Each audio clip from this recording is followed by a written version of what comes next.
Just copy the angle, secant 2x plus, so we have sine over cosine, same angle, so therefore that is equal to tangent of 2x. You forgot the dx.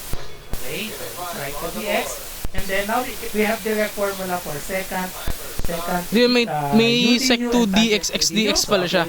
Since we have the, kinuha natin yung dx dito sa sinabi ko kanina. Ito na yun. And then integral of secant u du. Yan. So, meron lang tayong magkakaroon lang tayo ng integrating ano dito, or neutralizing factor kasi sa du of apply the Kaya makukuha natin yung 1/2 and sec u du. So, makukuha natin yan. So, 1/2 sec u du plus tangent u du. So, ayun yung pinaka-formula niya. So, tanggalin natin. Yun ang pinaka-formula niya. Tingnan na lang natin dun. So, 1/2, ang magiging sagot natin is 1/2 cos 2x sin x 1/2 sec 2x ay 1/2 sin 2 sec 2x sec since we have the sec 2x plus tan 2x dx over negative 1/2 arctan yan. Wala, so therefore we have 1 secant. Ay, hindi pala ay, ito yung sagot mga guys. 2x plus c. Negative 1/2 ln. Negative 1/2 ln. So may ln pa siya pala. Ln negative ln, negative 1/2 ln. When negative 1/2 ln, since yung natin is negative 1/2 ln plus cos 2x. Since yun yung nakuha natin, ito na yung denominator. Cos x plus c. So yun lang. So kung nag-gets ninyo, nakita mo yung angle niya. Nakita mo yung angle, kung may magpagkakamali ako, sorry. Kung nakita mo yung pinaka-angle niya, kung titingnan nyo sa ibang trigonometric identities, makikita nyo yung angle doon kung paano nakukuha yung cos and sin. So, yun. Let's have another example. Yan guys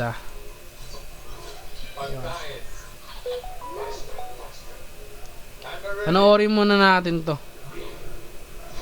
Hindi ko pa siya masyadong master, pero I'm just sharing about my thoughts.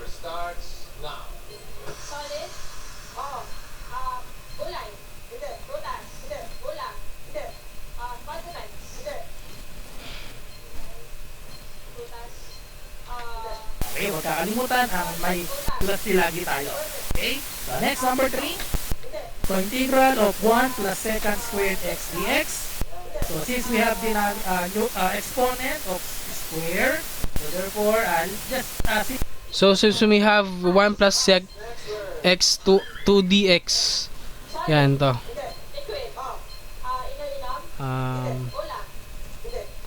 1 plus integral of 1 plus sec x over 2 dx. So we have that 1 plus sec x 2 dx, wala naman siyang over, is we will gonna have the formula about that. So since when we have the 1 plus sec sec x niya is sec is equals to tan u plus c. So tingnan nyo. Simplify this, apply the power of binomial or square of Ay, binomial. binomial. A plus B Binomial squared. pala ang Apply ano na niya. natin, so that is equal to A squared plus twice the product, 2AB plus B squared. So let's apply this, square of binomial, so this will become integral of 1, square natin yung 1 pa rin, plus 2 times 1 times secant x, plus, square the secant x. So we have that kind of ano. So why bakit itong ginamit natin na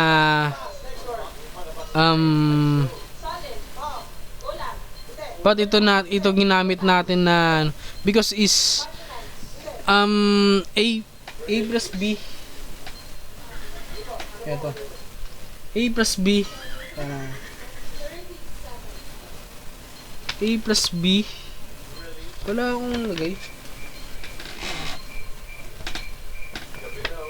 So yun, a plus b hindi ko pala nasulat. Susulat natin, teka lang tol. So a plus b squared equals to a squared plus 2ab plus b squared. So since we have sinasabi ko na numerical functions natin, parang ano ba ang English ng ano ni? Bilang numbers. Ano English ba ng bilang number? Bilang. So bilang natin is a squared plus 2ab. So plus b squared is kasi dalawa siya eh. So since we have 2, then this the ano. Yan. So magiging ano niya is 1 plus 2 because of the b. So ayun yung pinaka ano niya. So paano natin malalaman yun? Ayan, ito ang pinaka sinasabi kong ano, paano natin malalaman yun when we have the formula about that na kung kasi may sinasabi na baka sinasabi nyo na baka meron pa eh. So 1 plus sec x squared dx, since we have the b, a plus b squared equals to that a plus ab, a squared plus ab. Hindi ko makakita.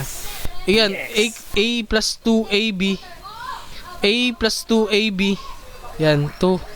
Ibig sabihin, itong pinaka ano, ibig sabihin to siya. 2. So, a plus b, 1 plus sec x. So, dalawa siya, so squared. Kaya magiging 1 plus 2 sec x. So, yun. So, plus equals to sec x. A2 plus AB.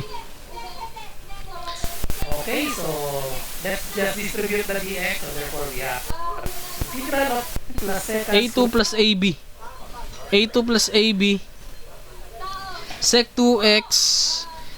A2 plus 2AB. A2 plus 2AB. A2 plus 2AB. So we have yung mga yun ang ano natin, yun ang pinaka ano natin kung kailan malalaman. So 1 plus 2 sec x plus sec 2x dx, 2ab. So left right. So let's ganun, left right, left and left right angle. So nasa left ang ano niya, ang angle niya, yung cosecant, yung secant. dx. Okay, When we so when we try about the angle numerical identity. Plus, so we have constant, so we have 2 integral of secant x bx plus